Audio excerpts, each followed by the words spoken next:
Welcome in, Irish fans. It is Wednesday, November 27th, the day before Thanksgiving, and it is also what we like to call Rivalry Week or Hate Week.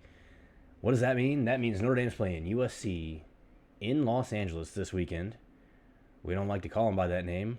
We put the little S and the little C together in this house, and that's all they get.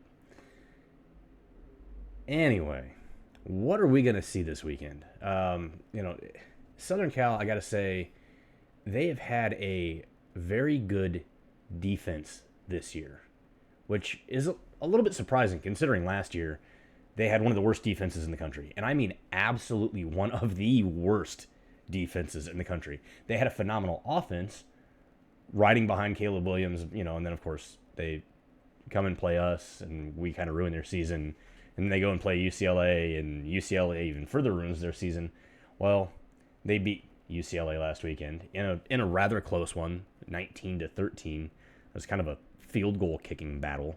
That would worry me as both an Irish fan and as kind of a sports analyst for this Fighting Irish team, independent sports analyst for this Fighting Irish team. We can't kick a field goal, right? That's going to be a struggle. So if it comes down to that, we're in a little bit of trouble. Now, I have faith in Jeremiyah Love, Jardarian Price, and Riley Leonard, and our considerably well-built wide receiver core to take care of this on offense. I think we can do it. Honestly, it's this is not a team that showed a whole lot of being comfortable last week against UCLA, either on offense or on defense. Now, if they're not comfortable in their own town, despite the fact that it's an opposing stadium, an opposing stadium that was 60 or 70% empty, if that's the case, how are they going to feel coming against their number one rival? That Southern Cal team just has not looked terribly prepared for most of the season. In fact, the last game that they looked really prepared, hang on, I want to go back and look at this really quick, was Wisconsin. Now, they played Rutgers, but Rutgers put up 20 on this team. Not known for exactly being one of the best offenses in the Big Ten, or in the country for that matter. 28-20 against Nebraska. Nebraska almost spoiled their year even more. They're bowl eligible, so they don't have that to compete for at this point in time. Really, the only thing that they have to compete to is good old-fashioned hate week. And I'm not convinced that their fans are there, and I'm not convinced that that team is there. That's really what it is. Now, head coach Marcus Freeman has been playing the game from 2 years ago in Los Angeles in the Goog all week, reminding this team, hey, remember the last time we came here? This is what Caleb Williams in Southern California did to us last time we came here. It felt almost embarrassing. Now, this new kid that they've got out there, passing, they benched Moss.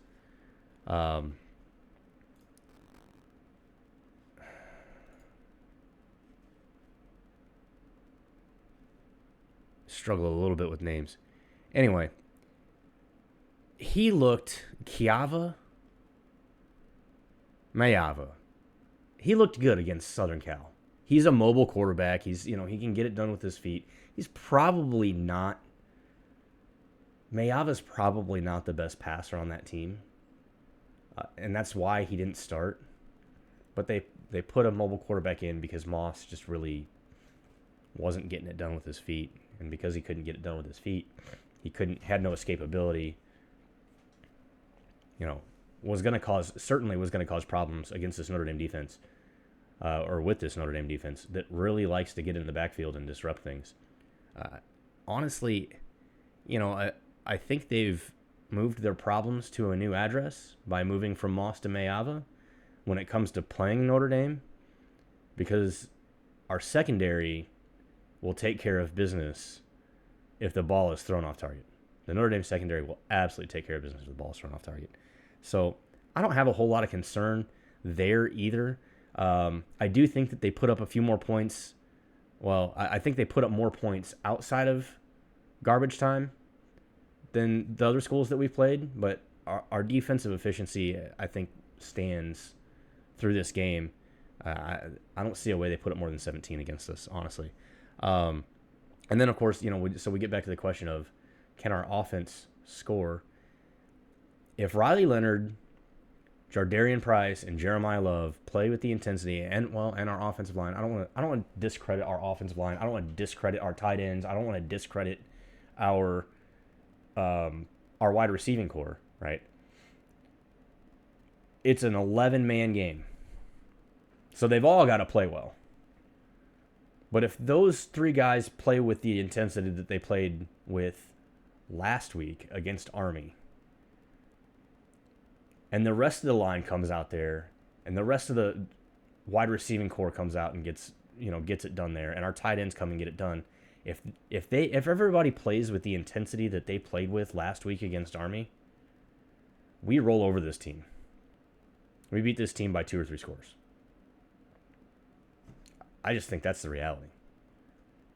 Lincoln Riley has failed this far to effectively rile up the Southern Cal offense or defense or make them play with any passion. They have a ton of tremendous athletes on that team, but they've looked flat all season, and they looked flat against UCLA. I don't anticipate them going into a second rivalry week against their biggest rival and playing with any more intensity. You had the opportunity last week, if you're Lincoln Riley and you're Southern Cal, you had the opportunity last week to walk in to UCLA Stadium, into the Rose Bowl, and make a statement win against a team that you don't like, against a team that you supposedly hate. UCLA played with some hate in their hearts, but man, Southern Cal, flat. So I expect more of that this weekend. If that's what we see, this is going to be a great game for the Fighting Irish. Ultimately, my score prediction, I'm going to say 28-14, 2 touchdowns. I don't have a whole lot of faith in our ability to kick and make a field goal right now. Mitch Jeter is just not performing well.